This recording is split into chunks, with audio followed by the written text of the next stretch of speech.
Hi, Hey, It's really good, y'all. Howdy, everyone.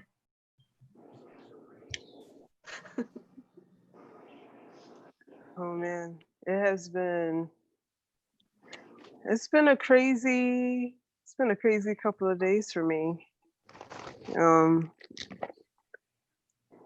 just dealing with community situations and constantly feeling like I need my adults because it's scary doing this shit by myself. Mhm. Um, I'm just hoping that like through all of these experiences, I can continue to strengthen my confidence and my bravery and all these things. So I'm forever grateful of having my adults in my life.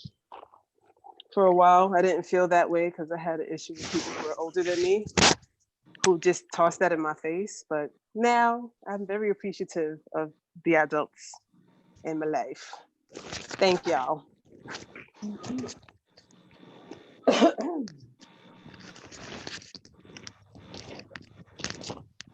Yeah, I'm feeling. Yo, I know y'all been following the situation in Minneapolis. Um, I've been just following it. You know what I'm saying? And looking at the resistance that's happening. I can't They, hardly. like, Could you speak up a little? I can't hear oh you. yeah, can you hear me? I hear you now. Okay, yeah. So I gotta hold it like this. But yeah, I'm like looking at the stuff protesters are doing in Minneapolis. Took over a police precinct. They doing next level shit. Um, and that's been really cool to see. And then it's also been just exhausting with the amount of the number of people who have been killed by police violence within like just like the past week. Hey, Dubian, can you quickly run down for everyone what's been going on in Minnesota that you're talking about, just for our Yeah, viewers, you know? yeah. So basically, this black dude named George Floyd was killed by police. There's a viral video of him being held down by the police officer who puts his like knee on his neck, and you know ends up dying afterwards. And due to that, there have been a lot of protests that have been started in Minneapolis that have kind of escalated over the past 3 days. And there's like a lot of stuff going on. I've seen a lot of media coverage that usually, you know, paints black people who, you know, get enraged and riot in a very like negative light. There's like a lot of video footage on the ground of like people just taking it to the police, you know. And I think yesterday the National Guard was called. I think Trump has said some bullshit about we will fire at will or some bullshit because of the looting and stuff that's going on. Which is bullshit because like literally we're on stolen land and black people are stolen people. So white supremacy is predicated on theft, and you know people are gonna loot shit. But it's been wild. I have a few people who were thinking about going out there. So that's been another thing.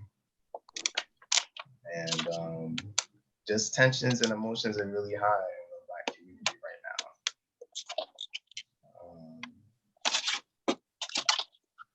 And a lot of us are worried about folks who are out there because, you know, the military might possibly be deployed alongside the National Guard. So it's been a lot of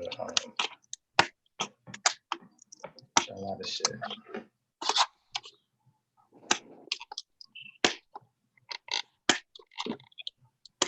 I don't know if y'all heard about it or if anybody else is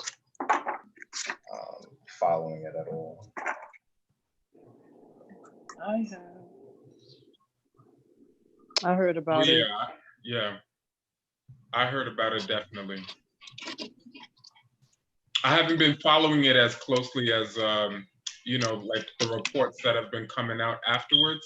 I don't really pay that close of attention to the news, but it's, you know, it's everywhere. And I think I heard about it through a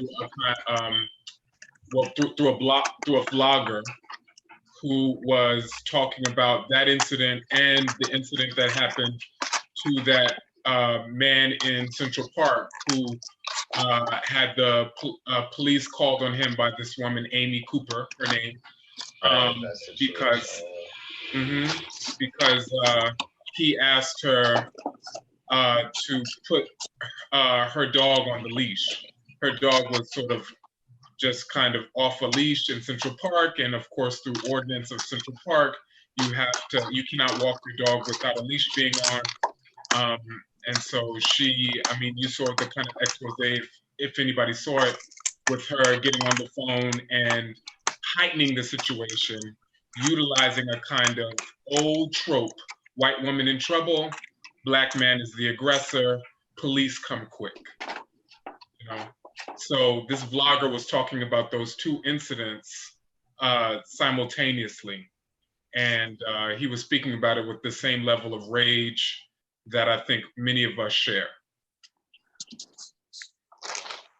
There was also a Black trans man who died either yesterday or the day before in Tallahassee. His name was Tony McDyad. So that just surfaced, and that surfaced in the midst of all this other shit happening, and that like just happened, I think, yesterday or the day before. I haven't heard about that. Really? Yeah. Oh, wow. I suppose that wasn't televised as widely as the other two, huh? Yeah, it hasn't been televised as widely, but it's it happened, and it's like, you know, doesn't stop, you know, and you know, police violence is leveled at Black people unilaterally across the board. It doesn't stop. It doesn't stop, even when we go out and protest and write about it. Shit still happens, like in the midst of that, like literally in the midst of this protest happening in Minneapolis. Another person got killed by police. Yeah. Well, for me, this has been very, very, like, I have Black sons, I have Black grandsons, and so it's not just about, it's Aubrey just not even 2 weeks ago being shot down by two white men. It's just been a constant over and over and over again. And what I'm going through is, why am I shocked? This is what they've been doing to us forever, right? But we get up in arms, and we should, but like it just, I'm in a whole lot of different emotions about this. It's pretty sad. I'm 65 years old, so I was around when I watched dogs be sick on people who look like me, water hoses. As a little girl, these were the images that I seen at maybe 5 or 6, and now here I am, 65, and I'm watching police officers with their knee in a man's. So just the spectrum has gotten me really trying not to be. I'm trying really not to be as sad as I need to be. This is so painful. I cannot, like, this is too painful. Just to watch people, Brianna, I mean, just too painful to keep watching. Like, no matter how hard we work, no matter, and you know, why should we be sitting down having conversations with our young people about how to live? Is white people having conversations with their kids about how not to kill? Like, it's just like I'm in a really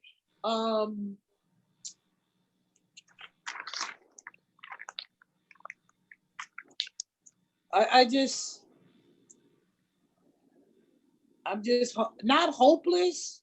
I'm feeling like I can't do nothing.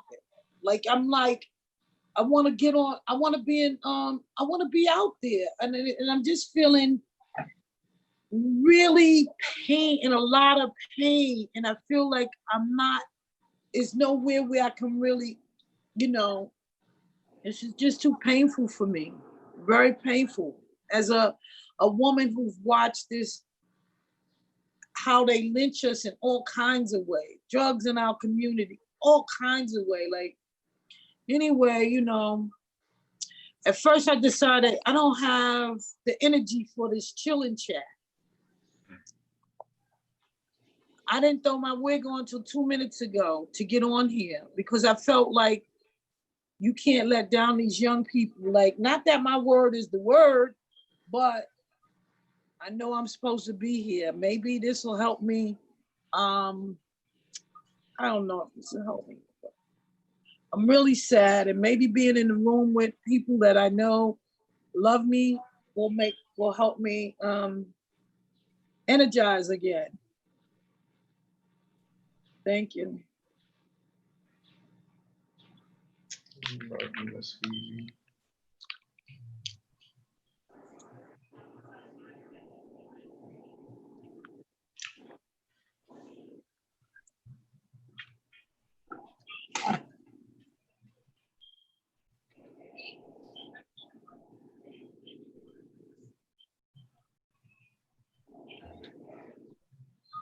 Anybody else want to check in?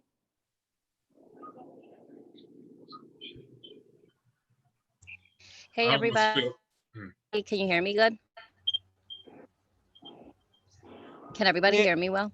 Okay, cool. Yep.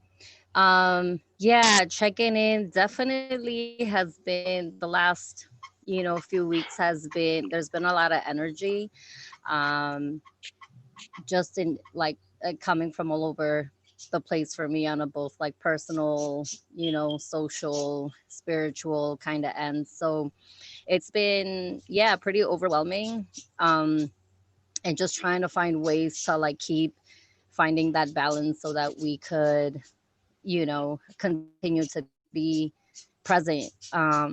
But yeah, I share similar feelings in terms of like just continuously watching, our brothers and sisters get killed legally. And I don't know, like, I don't know how I've been feeling really disappointed, like just so disappointed. And as much as I want to be like optimistic about change, like social change and systemic change, I'm like, yo, this whole shit needs to be torn down, period. It's kind of how I've been feeling recently, because I've been in a lot of work where we do like, cultural and systemic change work, and it's a slow, long process, but yet in that time we have, thousands and thousands of our people being murdered,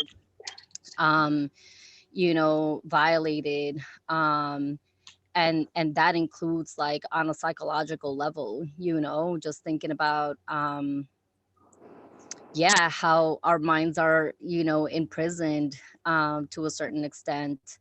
So yeah, it's been overwhelming for sure. And you know, I've been trying to find ways to like, yeah, find that equilibrium, and it's hard, especially, you know, during these times and going out and people just keeping their distance, and you know, just kind of feeling like, I don't know, just a weird feeling of like people not wanting to get close to you because, you know, it's been crazy.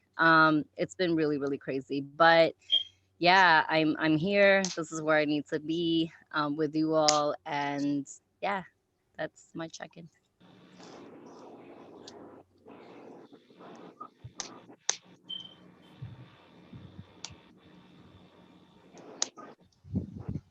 Mac, did you want to go?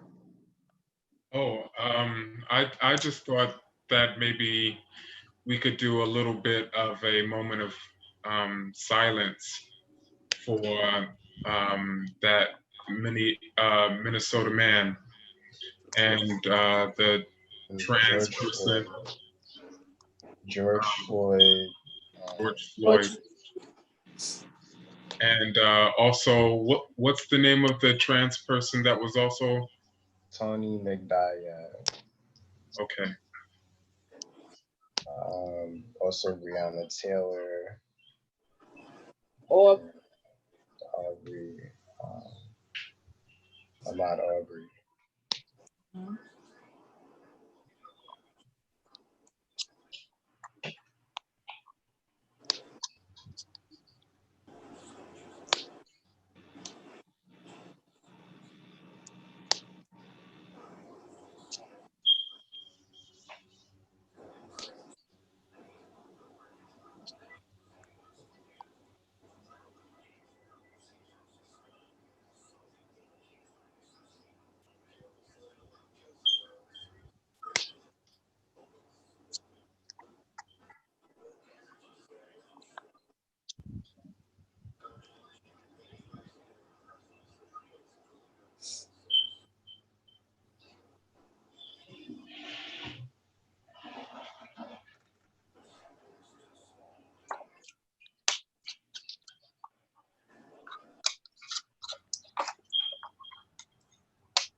Hmm. Ashe. Sure. I should. Sure.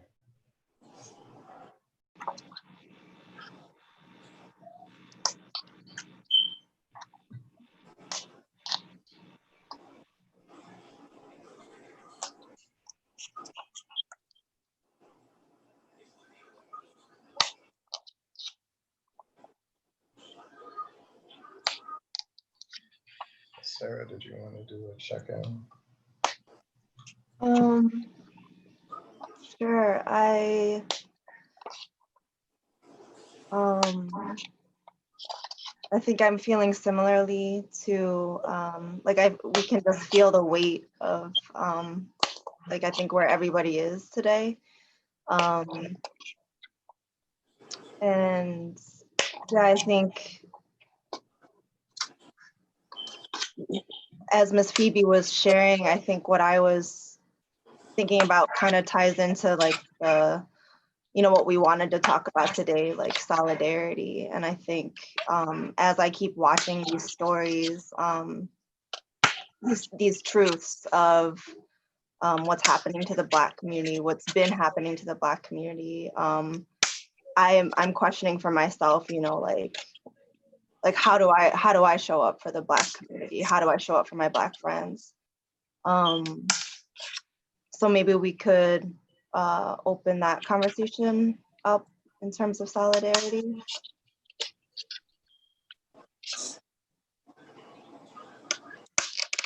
Does anyone want to jump in? I mean, I know I've been thinking about it for the last couple of weeks. I feel like I've been trying to research and like come up with some like good answers or something, but I think for me personally, I still don't know. Like something that I have been questioning has been, you know, like not just like what does solidarity mean to me, but like if I wanted someone to stand in solidarity with me, what would my expectations be? And then like another question I've been thinking about too is just like, who in my life do I hope feels like I have stood in solidarity with them? So kind of like thinking about where solidarity has been in my life or how it has shown up. And I think, so I don't know, I don't want to take the spotlight or anything. I want to hear from all y'all, but for me, what it's kind of come down to, I think, has been this idea of struggling together. And Rose, you know, we watched that the Asian Black Solidarity thing on Facebook. And I think something that one of the speakers said really hit home with me. She was talking about that solidarity isn't about us just being cool with each other. You know, it's about us doing this really like arduous work that's lifelong work together, like struggling together. But also at the same time, like recognizing and acknowledging and talking about how our struggles are different. So that was something that I've been thinking a lot about. And I also have been thinking about like these different layers of solidarity, like what does it mean for showing up for a community? But I think that there's this other layer too about like relationship, you know what I mean? Like really like one-on-one individual relationship build, like solidarity. And I'm not sure if I'm like articulating it correctly or if I'm using the right phrasing, but I think that there's like, for me, something like when I was thinking about the relationships in my life where I feel that there's solidarity, I feel like there's this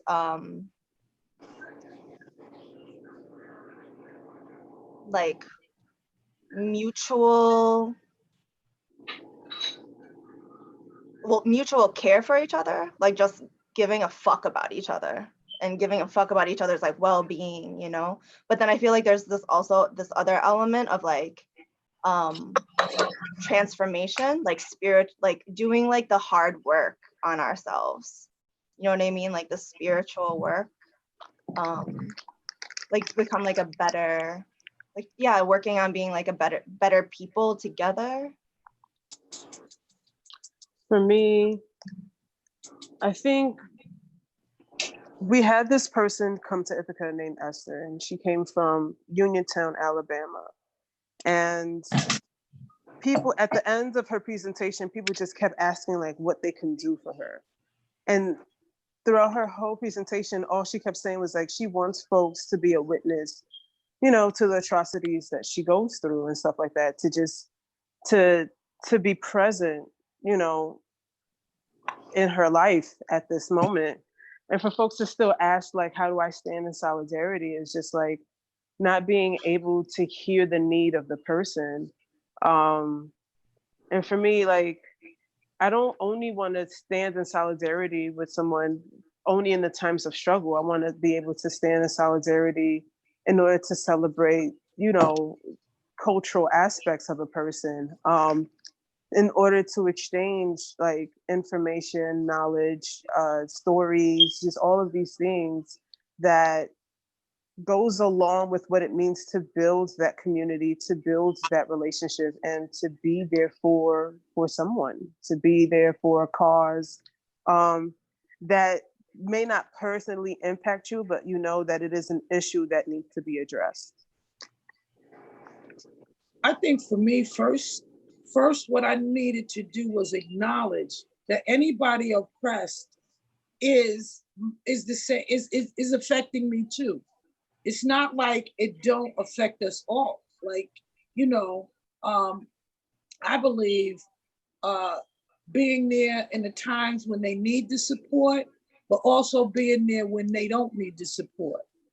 It's like, you know, I can't, and so the whole building relationship, the whole building of coming together.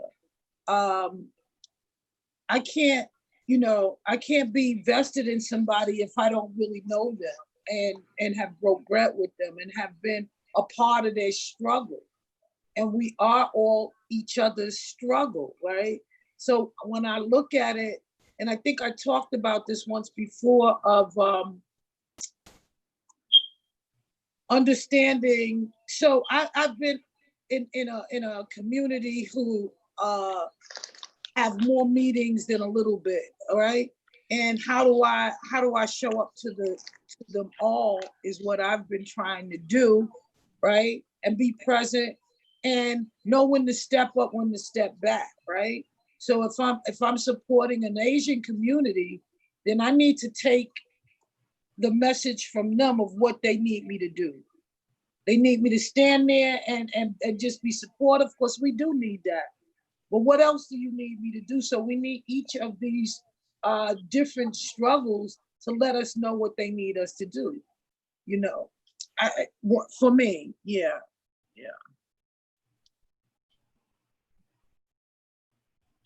I think solidarity is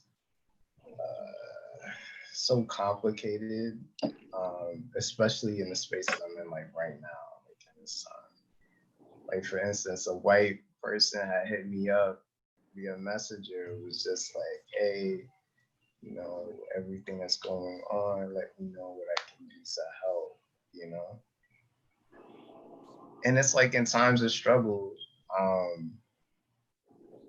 it's hard and difficult to put your finger on what somebody else can do, you know. There's certain things that people will never be able to do, you know. They'll never be able to take the pain away, you know. They'll never be able to substantially change how you move and how you're treated in society. You know, they'll never be able to change the histories that brought you to this point. You know, what can you do? You know, but then it's also like people always focus on what can I do?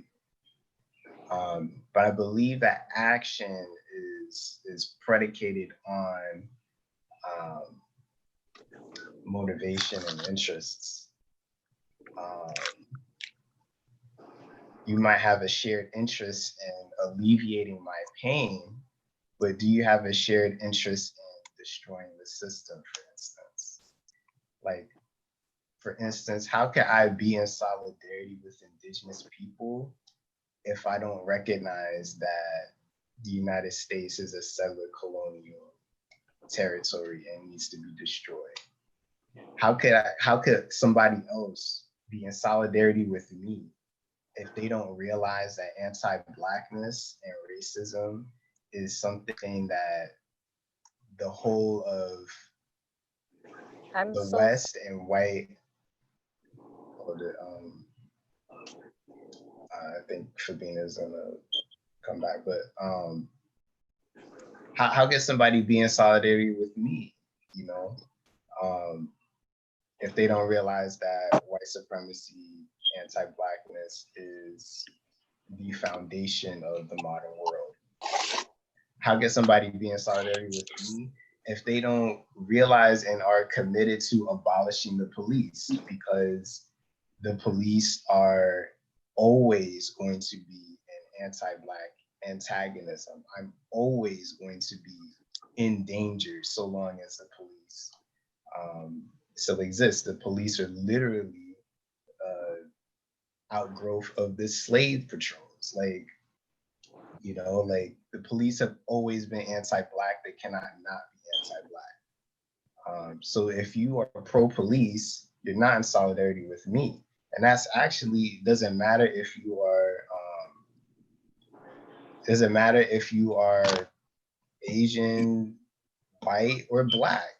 There are black people that are not in solidarity with other black people because there are black people who are pro-police, you know, and there's black people who are pro-United States, and there's black people who are pro that. And I feel like that,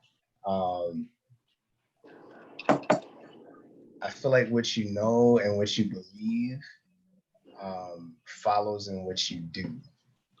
You know, the people worry about what can I do, but what do you believe? You know, what do you understand about the society and the placement, your placement within that society? What do you understand about the structures that we are under? You know, because what you understand about that, you will be able to know what you should do by, if you have the correct understanding of that, you know. You know, I don't know, like at a certain point, white money is not helpful, you know. You always accept money, but at a certain point it's I don't even know if that's solidarity, you know.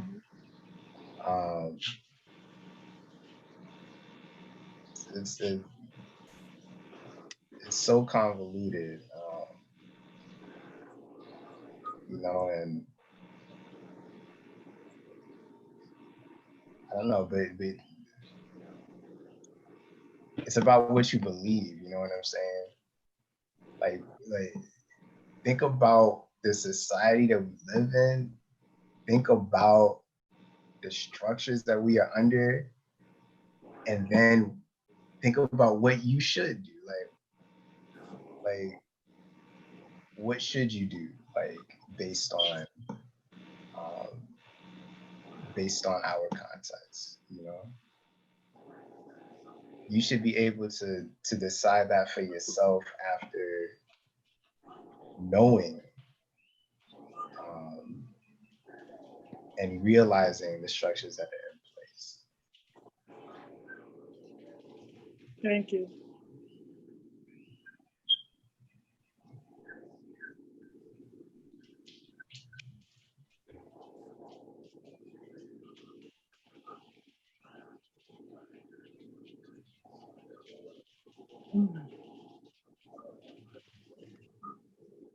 Wow, this is really, everybody must be really down. I know I am, but can we hear from you, Fabina, or somebody?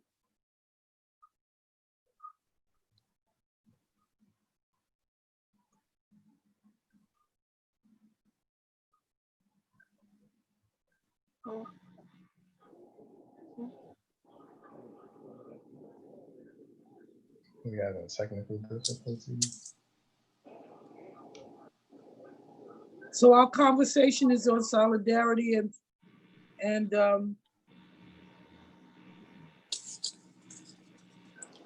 mean, we was hitting in on it today. Like, it's kind of hard for us to stand in solidarity, especially during this time of like COVID and stuff, because like what our ways of solidarity has been to like take to the streets whenever an incident or injustice has occurred, in order to let the community know that like we see you, we're aware. I think that it really is hard to claim to be in solidarity when, I guess, I don't know, maybe like full solidarity. Kind of like touching on what some of the things that Zubin was saying, it's like, if my relationship with the police differs yours in the sense of like, I need them in order to feel secure, even as a person of color, despite the fact that I have seen and I know historically where this system has come from, it does put a damper on what it means to stand in solidarity in addressing like these continuous police brutalities and to call it by its name, you know? The inability to call the police by its gang name from what its historical context come from. Mhm. And not, you know, seem like the continued like angry Black people or angry people of different cultures against a system that we know very well is just fucking harmful. And yet still, you know, instead of like figuring out alternative means for our communities to address some of the, and I think that's the other thing, is like the difficulty in creating alternative means as a community. I feel like depending on the population within the community, just trying to hear everybody's voices in order to be able to, I don't know, acknowledge all these different nuances that we carry and hold.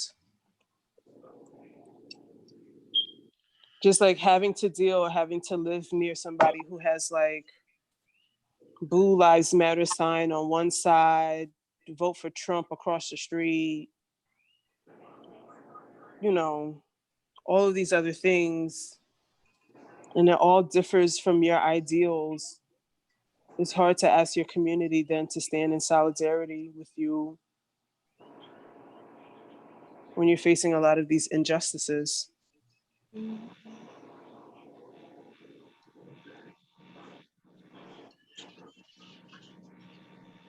Yeah, I mean, I just feel like I'm constantly having to return to how am I feeling, you know? What am I feeling? Why am I feeling? Um, what is my relationship to the community? How have I acted in that community? Um, I think so much of the issues with solidarity occur because I think people are literally checked out of themselves. They're either numb in states of numbness, which is kind of like a fight, flight, freeze response trauma. I'm coming out of this conference where my day job, where we're constantly talking about the role of trauma and how it impacts families who've been adopted and kids who've been adopted. And there's such an emphasis on stress.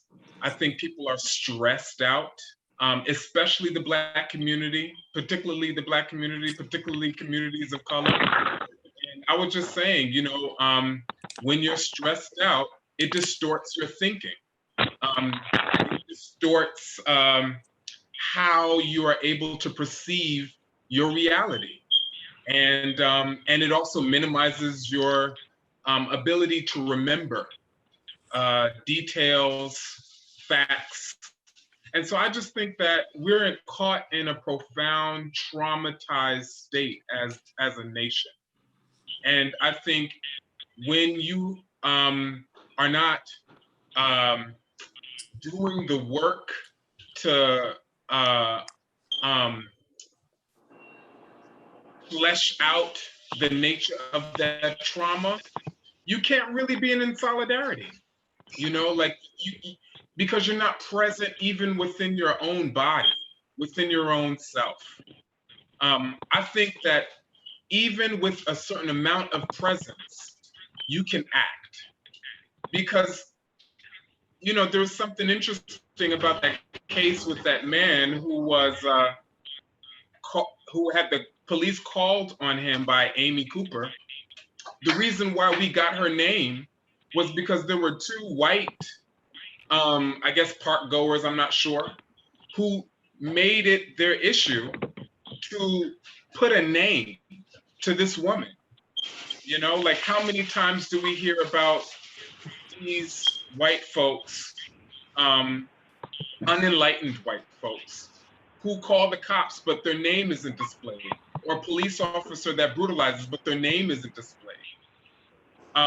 And all of that is in an effort to create confusion and to completely cover up. And so it is a really profound act of solidarity to be like, oh, you know, we're not gonna participate in that cover up. we know that this person wrongfully and unthinkingly resorted to racist behavior for an incident that was completely unwarranted. And we're not going to cover that up. We're going to call her out. So there had to be some presence within their minds, within their knowledge. I mean, I don't know who these people are, but there had to be some kind of presence to be aware that this was fucked up and that they acted on behalf of, you know, providing some level of understanding and context and justice for this Black man. So I think on some levels, it's like there are steps. There's steps that people can take to be aware and conscious. Because I really do think, like, you know, like there's so much conversation about solidarity and allyship, and, you know, and I was saying before to a bunch of us that, like, if you're in solidarity, if you're an ally, you are moving along the same path of awareness and seeking out a level of remedy to injustice, whatever that injustice is. And you're standing alongside everybody else who is also on their path trying to seek out that same effort. And so I don't think of solidarity and allyship as something separate. Like, I don't believe that we have to be focused on the profound differences that exist between us in order for us to be actively engaged in recognizing when some shit is fucked up and wrong, and that we need to act on some level to transform that situation, you know? And I think so many folks really believe that there is some difference. Like, I'm not one of those people who subscribes to this idea that, oh, you can never really fully understand my struggle. Because I think when we say that, it kind of gives it out unconsciously, you know, indirectly. People can almost feel a sense of like, oh, well, since I don't understand, I'm not responsible or aware enough or permitted to engage in that same level of effort that is yours. And I think that sometimes that leads to a lot of confusion in these conversations around whether or not we can have solidarity in spite of these differences, racial and otherwise, you know?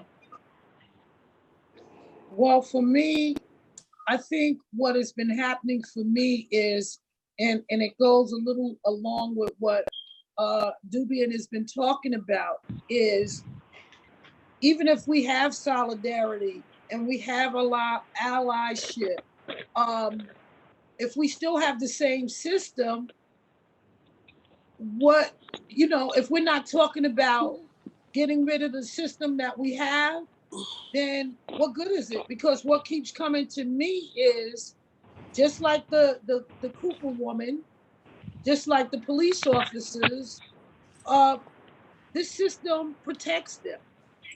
They haven't been arrested. She lost her job, she lost her dog, but she wasn't arrested. The same with these police officers. They lost their job, but so we are in a system that doesn't work. And if we're not talking about a new system or getting rid of the system that we have that is already created to keep people oppressed and divided and conquered, then you know, what is the marching and all of that for when our system is going to be the same? It's really a much deeper conversation. We need to start talking about a system of colonization that continues. to most brown and black people. We need to know that the police comes from the people they put together that was out catching natives of this land, right? So I'm just saying, until we can come together and we can talk and we can say, but until we change the system that's already corrupt, we'll continue to have the same thing. It's that saying of, we'll continue to have the same thing. Yeah. For what reason is that woman not in jail? Or why is that police officers, all four of them, just fired from their job, and in a month or two they can go to another town and get another job, right? We've seen this. We have a system that doesn't work, and I'd like us to have more conversations about getting rid of this system. Yeah. I'm with Dubin. I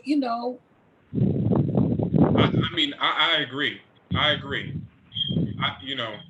I think we, or at least I feel very much in that anarchist spirit, that we need to really radically transform, if not destroy, this current system.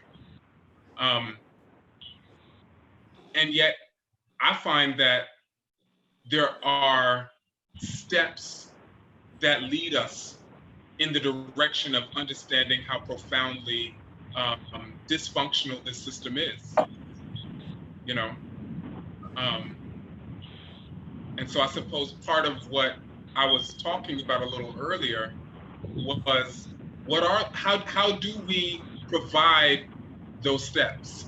How do we seduce people or provoke people into deep emotional and passionate rage and anger and disgust with this present totemic structure? How do we do that? And I think one of the ways that we do that is by provoking people to feel. Okay. To feel. I think that I think when it comes to white people, I'm gonna talk about white people now, because I'm willing to extend myself to other third world people, other non-white people. But when it comes to white people and talking about how can we get them to feel,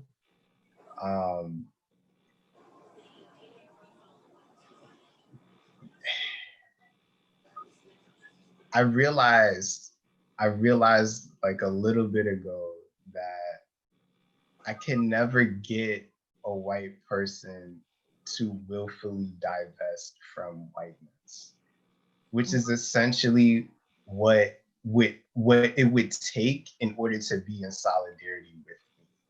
And I don't mean divest from whiteness as in pull a Rachel Dolezal, I'm black now type bullshit. Mm-hmm.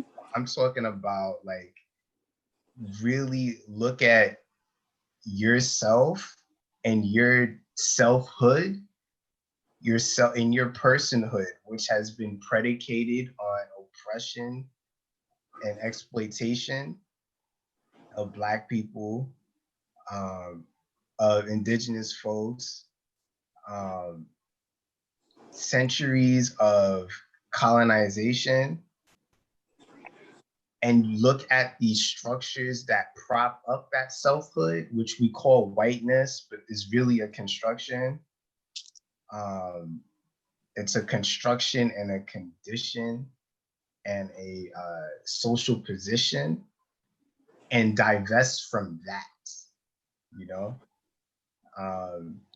and actually willfully sabotage and be interested in destroying that. And I realized that what I'm asking of white people is to essentially destroy themselves. And that destruction is how you can be in solidarity. No more your police that only serve you.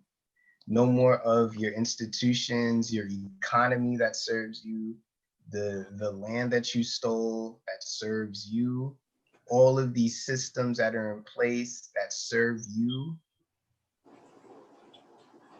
And this idea of whiteness, this idea, this made up construction that you are invested in, that you think of yourself as, all of it has to be destroyed. And, you know, I don't know if white people, I don't know if it's my job to convince white people to do that, you know? And for the past 3 years, I have made it actually not my job to convince people, white people, of that. It's not my job, you know? Because the labor that's involved is always placed on, you know, the people of color. Is always placed on Black people in particular, you know? But that's not my labor. That's labor for them. So, you know what I'm saying? I can't make them feel or have empathy for me. I don't know how to do that because our experiences are diametrically opposed. White people will never know what it's like to have constant streams of Black death on social media. Will never know what it's like to be in a position where your ancestors and your ancestors' ancestors and those ancestors were probably slaves on plantations that were literally sold for money. White people will never know what it's like to move through the world and have the world view you as if you are still property. Right. And there's no way that I can relay that experience. I can't give that experience to white people. I can't make them understand. They can understand it intellectually, but they can't understand the affect of it. They can't understand the emotional aspects of it. These are things that are not accessible. So I think Dubian, but I think Dubian that I think, you know, I think that I really do believe that, you know, that we have to. That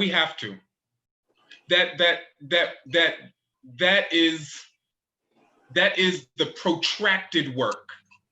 We have to find ways to connect to that part of us. I mean, you know, like,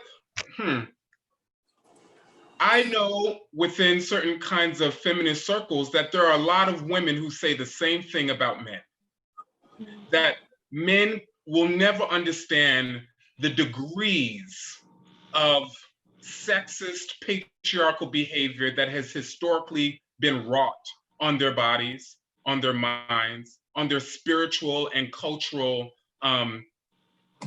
worlds. And yet at the same time, I think that we're two men who are engaged in a particular practice of finding it within ourselves to connect with that struggle. And that would not have been possible had it not been for the women in our lives who have really made incredible efforts to connect with us. And so I feel the same thing has to happen for us. But of course, we will be exhausted if we are exhausted. If we're not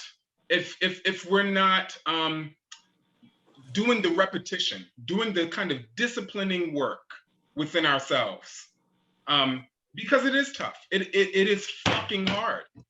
But But I if you, think, but you can say that you're a man of color who know what oppression is. You can identify with me. My question is, there are many different cultures who know what oppression is and have not yet been able to. And what happens is the same thing. If I'm speaking to a Jewish woman about what it's like being a Black woman and watching, she will tell me about what happened to them. So okay. what I'm saying is, how do we keep it from the point of not? So what I hear you saying is understanding. So as you and Dubian are men who could understand, and I don't know if you could feel what it's like to be in our shoes. And that's what I think. I'm not, I don't know if I'm wrong, Dubian, but what we cannot, I mean, is a difference. Yeah. If, how do we not bring it back to ourselves? And that's what happens a lot of times when I have this conversation with white women, white men. It comes back to their struggle, and maybe how do we bring that to a point? Like, I love what you were saying, Mac. I would love to be in that place where I can believe that if we continue, we'll come to the, we've been doing it for over 400 years. Black people are most forgiving people in the world, right? So anyway, I want you to help me to get to a place where I can start to think that that's a way which things can work better, right? Because I think we've tried that. I think what I heard Mac pointing to was just that, like, because of the labor that these women have exerted, it has opened your mind and allowed for a lot of connection, right? And changed the way that you think. And I think that we don't have to, it doesn't have to be, like, I hear what Dubian's saying, I hear what Miss Phoebe's saying, like, I think that it's up to the individual if they want to take on that emotional toll or not, you know, like sometimes, like, and also just thinking about the work that we do, Mac, you know, like caretaking for these families and for these kids every day. But, you know, also thinking about the bigger picture of like having to do that emotional labor for a white person. It's like, I think that there should be, like, I don't want to say designated people, but it's like, we don't have to feel like it's all on our shoulders. Like, there are people, I think, in the POC community that are willing to do that work and are able to do that work, like have the capacity to do that. But like, and I think it's also okay if we weave in and out of wanting to do that work or not. Like, some days, if I'm in a good place, I can talk to a white family about racism. You know, sometimes I can talk to my dad about racism, you know, but there are other days where I just like can't even go there, you know? So I think that we should be, easy on ourselves about that kind of responsibility, you know? Yeah, I agree. I mean, I suppose I was responding to maybe the notion that we kind of just relinquish that, you know, because I don't necessarily think that it's unfathomable or unfeasible or crazy for us to not be, you know, tired and to want to sort of step back from time to time, because that's part of the self-care and self-love that we were talking about last week, recognizing when you just don't have any more steam to give, but also recognizing what will help you to restore that steam. And I have to say, some of the restoration of hope that I have within, you know, this larger struggle is really kind of reaching, looking for the resources, looking for the literature, looking for the stories of enlightened folks, be them white or otherwise, who really have done the work to decolonize their thinking and to move in the effort of pursuit of a spiritual affair, a spiritual affair, a spiritual affair May- of practicing those principles of just, of mutuality, of kindness, hospitality, of love, you know? I think even like the Quakers, you know, who there have been,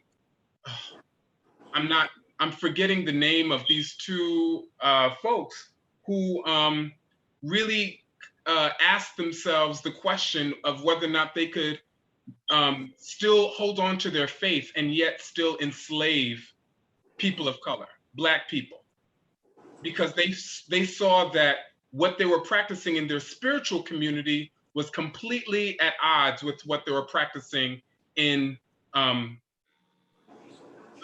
lay of the land. And so they really had to come to grips with that spiritual warfare. And they said that we cannot be people of faith if we support this.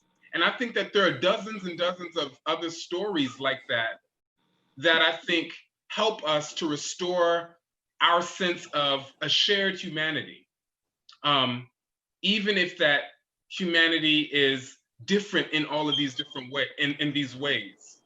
Whether, you know, because I do believe that white Can people I jump in? Sorry.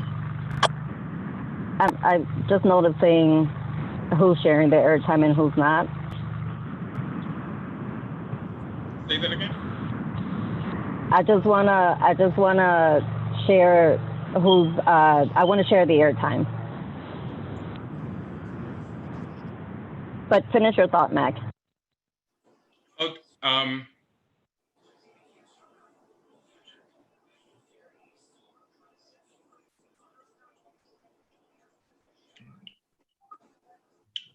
I forgot that last part, but I'm sure it will return as we continue to discuss.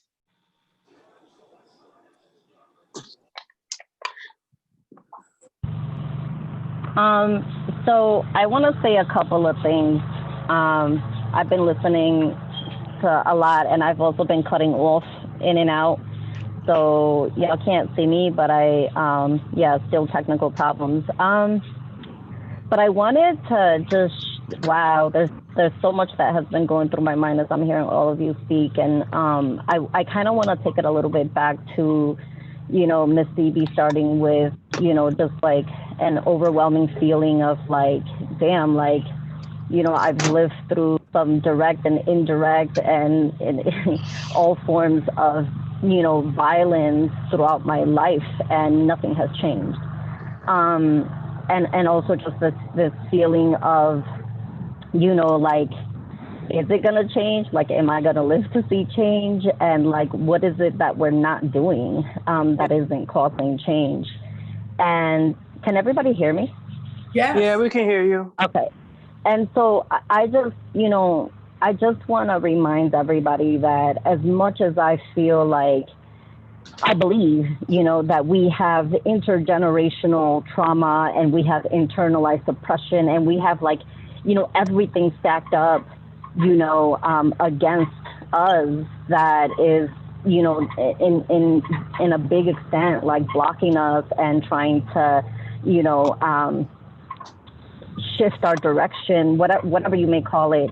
I do want to remind folks that we also, you know, if we have that level of trauma, we definitely also have this level of intergenerational resilience and creativity that has kept us thriving, you know, and that I think that we need to, you know, tap more into that. And while I know that it is difficult and that is overwhelming and that, you know, things that should be simple for us to do, which is just fucking live, isn't, you know, and it isn't for a reason. But I don't know, like I've just been thinking a lot about, you know, that if we have all this intergenerational, you know, trauma, violence, memory, you know, we also have that resilience, you know, we have that creativity, we have our ancestors, we have, you know, we have that in our souls. And in terms of just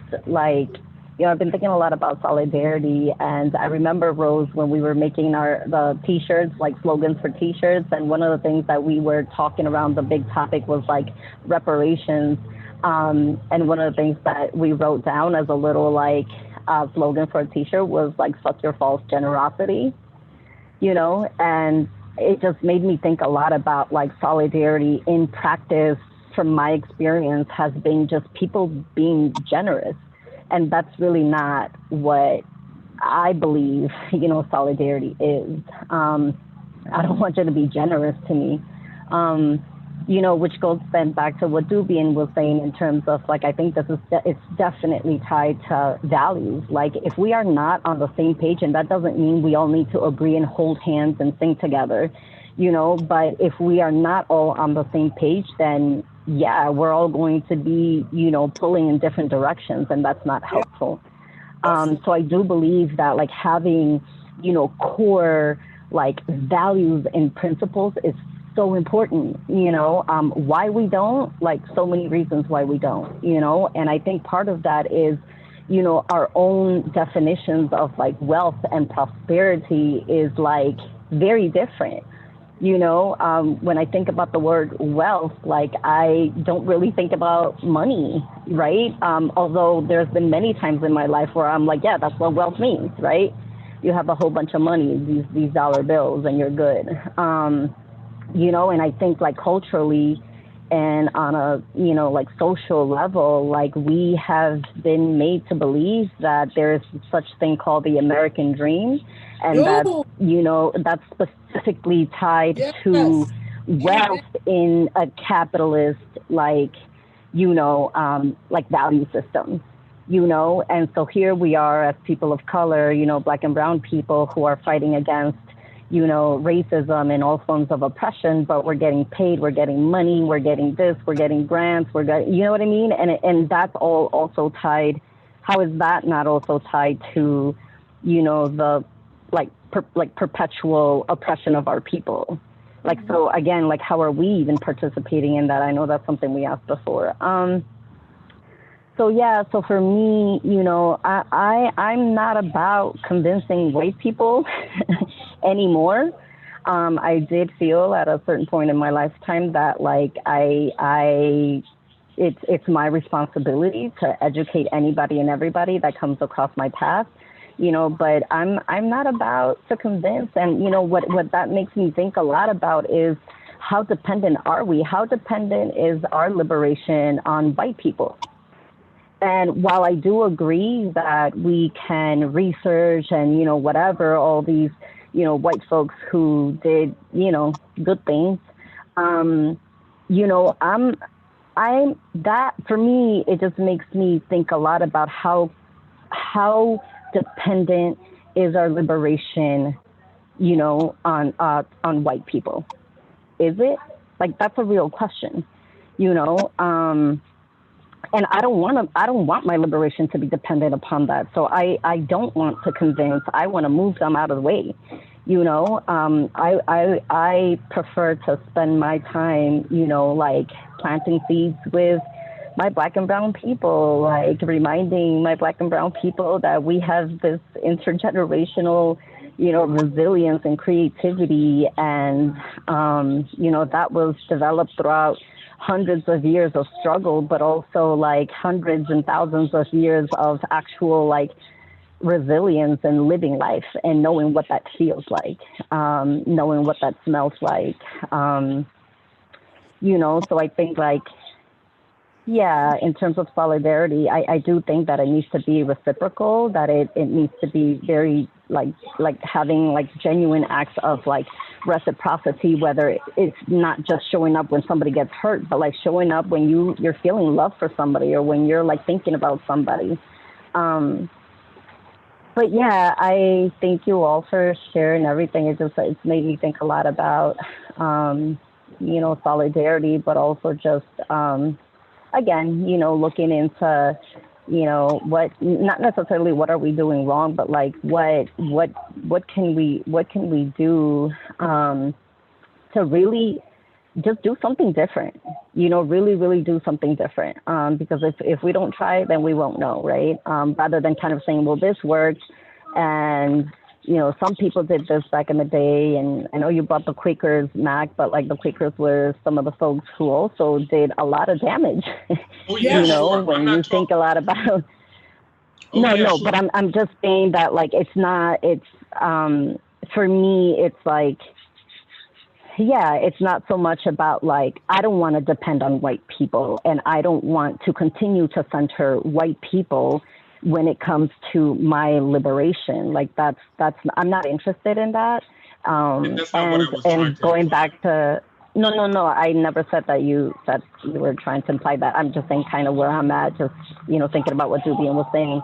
Um, you know, but while also understanding that there's, you know, black and brown people that I know are not in solidarity with me either. So yeah, again, another kind of, you know, act that should be fairly simple, but is complex. Um, yeah. I think another conversation, hopefully we do again, it should be about falsity of thinking there is an American dream. Mm. Like, what does that really mean when people say that? I had somebody anyway. What did I mean? American dream, American nightmare. I can identify with that. Well, it definitely has been a nightmare since I got to the United States. So. Hmm.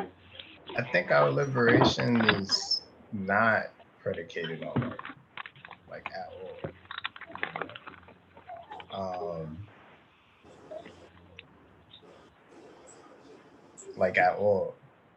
But I Mm. do think Yeah. that I think that solidarity within Black and Brown communities is what needs to be focused on. Mm. Um, and within our own communities, Yes. we have issues that we need to address. You know, Mm. we have homophobia, queerphobia, misogyny, domestic violence, um, that we need to address as a community in order to be a strong community that could be in solidarity with other communities. You know, um, like I had mentioned before, our capacity to be um, our capacity to keep each other safe is how our capacity to keep each other safe is what revolution is predicated on, is what liberation is predicated on. Our capacity to build our own strong autonomous communities is what our liberation is going to be founded on. It's not going to be founded on convincing white people um, of much of anything. But I do think within that, and I've always said this, like, do white people have a role? Sure, they do. Mm. But to me, when I look at history, when I look at the history of Black people, we've always um, we've always utilized um, white people to push forward our own interests. Like the Civil War, for example. I love talking about the Civil War because although it was a war between Southern slaveholders and Northern industrial whites, we basically took advantage of that opportunity to liberate ourselves. You know, we use it as a pretext to escape plantations. We use it as a way to fight our, the Southern slave masters that put us in chains. We always utilize that. And so I don't have to be in solidarity with white people in order to take advantage of them. And I know that sounds wrong, but I also do mean that.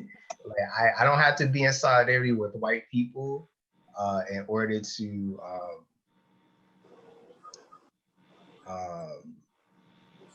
use them for my liberation, the needs of my needs. And they don't have to be conscious of the fact that I'm doing that either, you know? Because I am at that point, like, you know, you know, they don't have to know, like, they don't have to be in on it. They don't have to be a co-conspirator or nothing, you know? I could utilize them in strategic ways to push forward my liberation. We don't even have to be in solidarity, you know? But I do think when it comes down to in our communities, we need true, authentic solidarity with each other, especially in our own communities, you know? It's difficult for us to be in solidarity with other non-white people. I'm talking Black people in particular, when it's, you know, in our communities, let's be real, like, we're not in solidarity with each other in the ways that we should be or could be, you know? And there are a lot of internal oppressions and internal violences that we need to eliminate in order for us to build strong coalition and build the foundations for, you know, strong solidarity with folks other non-white people.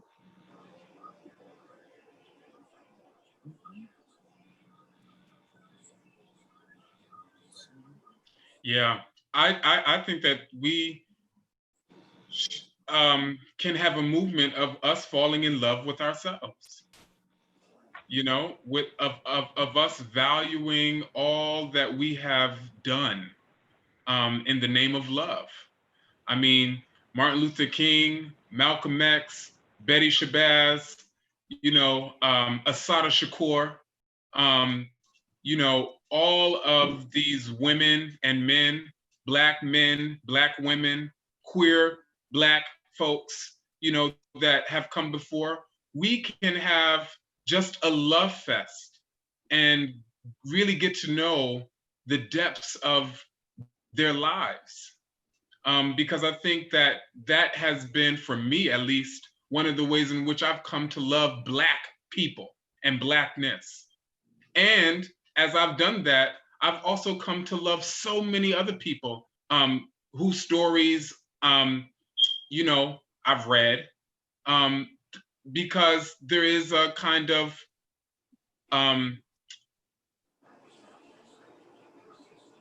there's a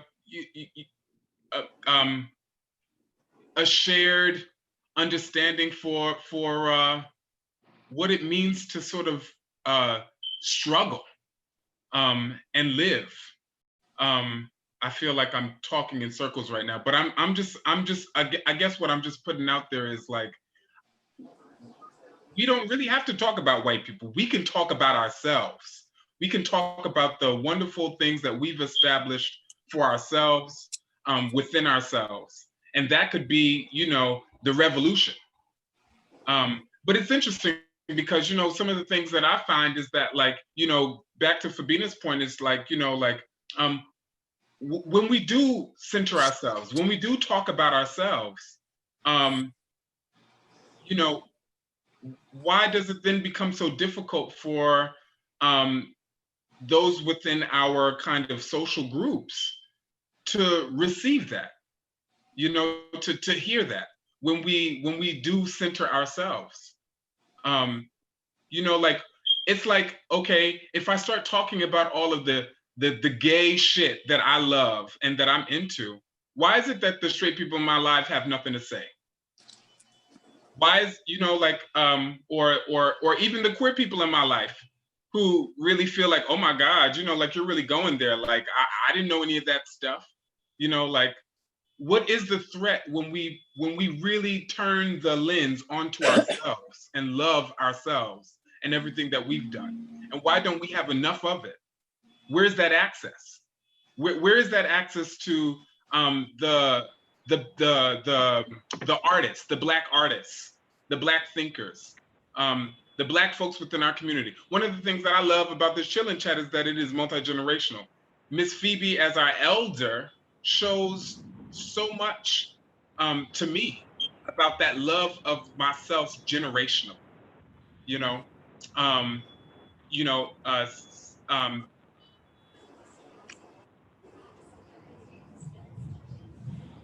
Rose, we haven't heard from you. Rose. Wow. I know I have definitely And spoken we a few got like times. 6 more minutes. Yeah, it's all you. That's right. Dang. So we're gonna end on love. Thank you. I love you, Mac. I love you. I too think that it is very important. I mean, this is why I am also appreciative of this Chillin' Chat, because earlier when I talked about like what are these other alternative means to how we can create our own systems, like this is one of the ways, you know, where like we don't limit ourselves on the belief of like strictly being like academic folks. Like we honor each other's voices, we honor the wisdom and the life experience that we each have come from in order to be valid, because I think that's what it is. So often, and I think about like when I grew up, so often I've been taught and told that, you know, people of color who have strong voices just still are not valid. I remember when we once did this event for the MLK event, and we was going to schools, and we had a community member, and you had brought this up, Mac, about how it took 15 white writers to validate this young woman of color's writing. When that's the shit that you have to combat, and you just like, you know, just keep going, keep pushing. I'm just like, why do I want to struggle just to be validated by 15 white people to let my voice be known so that other people of color can actually validate me as well? And I think that's what it really is that we have people of color are constantly waiting to be validated by white people, as white people are constantly waiting to be validated on their anti-racism and anti-blackness, and anti-this, that, and third by people of fucking color. And it is tiresome to have to wait in order for my opinions of my life experience to be validated, to be written by the observations of a white person to my people of color, who lets me know that despite the fact that I'm saying what I'm saying and I'm doing what I'm doing, my actions and my life experience ain't shit until it's been written down in a book with somebody with a PhD after their names and all these other bullshit acronyms that validate who they are. So it's real hard for us in our communities of cultures. Fuck just being Black people. Like, it's already hard to be Black and Haitian when I have to choose whether I'm Black or I'm Haitian, or I have to choose whether I'm American, or and all of these other things. We, as people of color and as people of culture, really embody white supremacy in all of its ways to continue to do this to each other.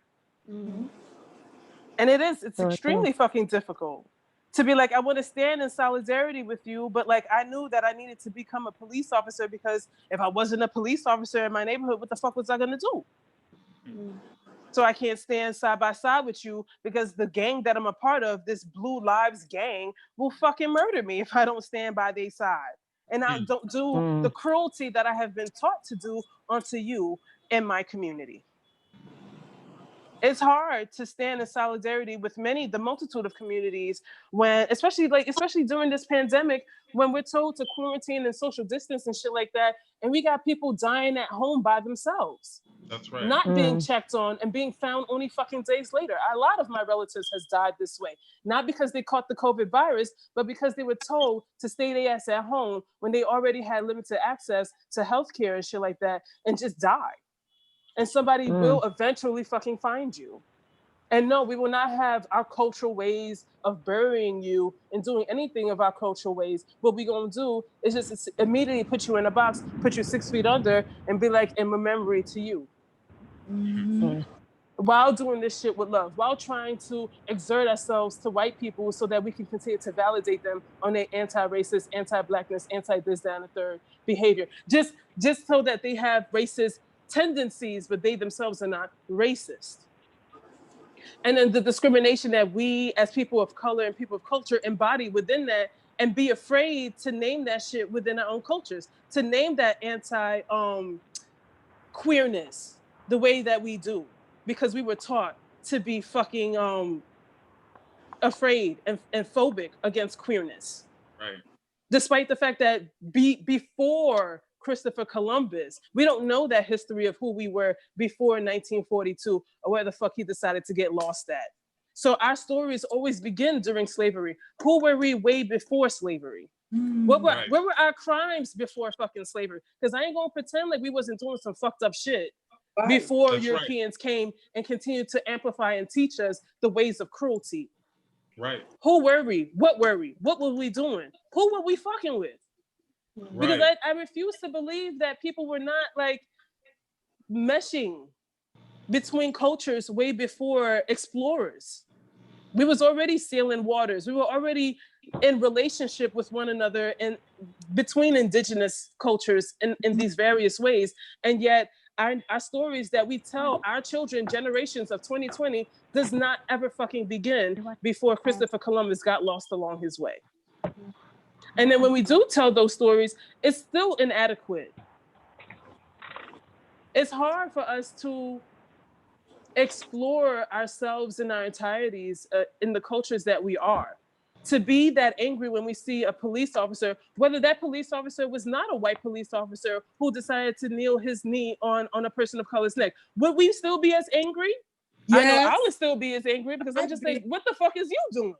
Right. As an officer and as a person of color doing this to a person of color. Now I have to question all the people of color who are... I'm sorry. Right. We have to now question the people of color who are police officers. Like, what the fuck are y'all doing? How are y'all standing and addressing all this continued discrimination that you guys are embodying as a practice? When we know that the history of what police came from was the capturing of enslaved people who was like, I'm not trying to be slaves no more. Like, so yeah. Was that all right for the last whatever minutes we got? Yeah. It was perfect. Putting me on blast like that. Y'all know how nervous I am. Shit. Just sitting here listening to this conversation, trying to plant some seeds and whatnot. Yeah. Sign off. Where you at? I don't know. I think thanking everybody for helping me to get to a better place. Yeah, I don't know. I just think about like, how do I, where I'm at, sitting in Ithaca, stand in solidarity with the folks who are protesting against, you know, the people of color who is just being killed in all of these. I mean, we're talking about 51 states, if you want to count Puerto Rico as well, you know? We're talking about Black people. We're talking about cities and towns whose news will not cover trans people of color who are constantly being murdered in these various injustices. We have to be our own reporters, and we have to wait for each other to inform ourselves of these histories, these hidden stories, because media, this media, the United States media, is not going to adequately do that. That's right. What we know right now is that one trans person that was murdered out of the probably 15 or hundreds of trans people that was murdered that day, today, yesterday, this entire fucking time of COVID. That's right. Let alone the things that are happening to incarcerated people, like in jails, in prisons. Let alone the things that are happening to differently abled people in their mental capacities as well as their physical capacities. That's right. It's hard to stand in solidarity when, like, you know, if it's not even within my community, it's not even a thought. And it's not a thought until somebody brings it up, instead of me like thinking about it on my own, thinking about like, yo, what is happening in these other various communities across the 50 states and all these tiny ass towns facing all these various forms of discrimination. And still having to do the whole separation, Black, LGBT, women, indigenous, two-spirited, intersex. And how do we carry our hidden stories to one another so that what is happening across these different states are not being left forgotten in the dust? These names that we are calling out, these moments of silence that we are holding, are for not only like the people who we hear on national news, but all of the hidden people who are being slaughtered that we just will never fucking know. Yeah. How do we stand in solidarity for those silenced and invisible folks as well, and not make it generic? Yeah. And how do I educate my Haitian communities, my multicultural Haitian communities, my multicultural indigenous communities of all of these things, and not have to hear the discriminatory things that we say to one another? Oh, don't bring that shit up because that's not our Black issue. That's not our Black issue. That's their Black issue. That's their Asian issue.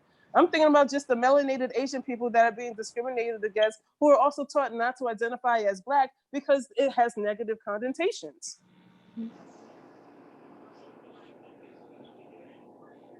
And like I want to not always come with these conversations with that heat, but with that level of love as well, of highlighting, but also not with the fear of letting you know, like, we as people of color and cultures have done some fucked up shit too that we need to talk about and to address.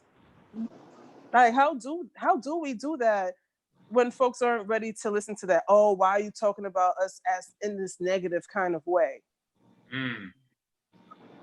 Let's only talk about us in these like uplifting kinds of ways. We don't need to address any of the cruelty and harms that we have done to one another because we ain't got time for that. Right. Or it slows down the movement or something like that. And this was something that we talked, I remember talking to Miss Phoebe, like, there are relapses, and relapses are also a part of that. When I think about like the Move 9 and all of their efforts and how they were slaughtered, when I think about Martin Luther King and all of his efforts and how he was slaughtered, when I think about like Assata Shakur and what the fuck she had to do just to get out of like the United, like when I think about all these people and all of these efforts of what they had to do, levels of violence was definitely necessary, as well as the acts of love. And for some reason, we keep thinking that it's an either or situation, and we can't embody both the violence and the acts of love together. Right. So how That's do we a wield topic right those weapons? How do we wield that simultaneously so that we can stop talking about it as it needs to be two separate things? Like, we can't embody violence and, embody acts of love. Like, we can't protest angrily and not have our gears and our warriors be ready to bust back in case like we get hit with rubber bullets. Like, when I think about like having the animals, the dogs being sticked on people, it ain't no, I'm going to like try not to murder the dog that's here fucking biting my genitals and shit like that. I'm going to rip the throat out of that dog. Like, I have to do what I have to do to survive in order to keep limping my ass during this fucking march. It's not that I don't have love for the animal or anything like that. I just fucking refuse to be torn to bits because I don't want to perform animal cruelty against people who trains that animal to do cruelty onto me. Yes. And that's what I often feel like we as people in this, as color in this community, get stuck at. It's like, I don't want to embody my oppressor. I'm not interested in enslaving like them as generations. When they start like popping off offspring, that I'm going to enslave their offspring and their offspring's offspring and their offspring's offspring. I'm not fucking interested in that. I just want you to move the fuck out of my way if you're not going to help me, as Dubian was saying, with my mission of liberation, so that like we are no longer in this struggle and strife. I'm not interested in oppressing somebody else in order for me to liberate my life. Ashay, I do gotta get out, y'all. I gotta leave. You're up. But thank you all so much. This was amazing as always. And I can't wait to do the others in June. Okay. Word. Stay tuned. I do want to thank y'all for this enlightening and intense conversation. Thank you. I'm glad to Much see us all love, smiling. much It was a love. little different in the beginning. I know we were slow in the beginning. It was like, but this is what being with your people do for you. Yeah. All right. Thank you, everyone. Bye. Thank Bye. y'all. Love you Thank y'all all. so much. Love you all. Talk to y'all soon. Rest Okay. well.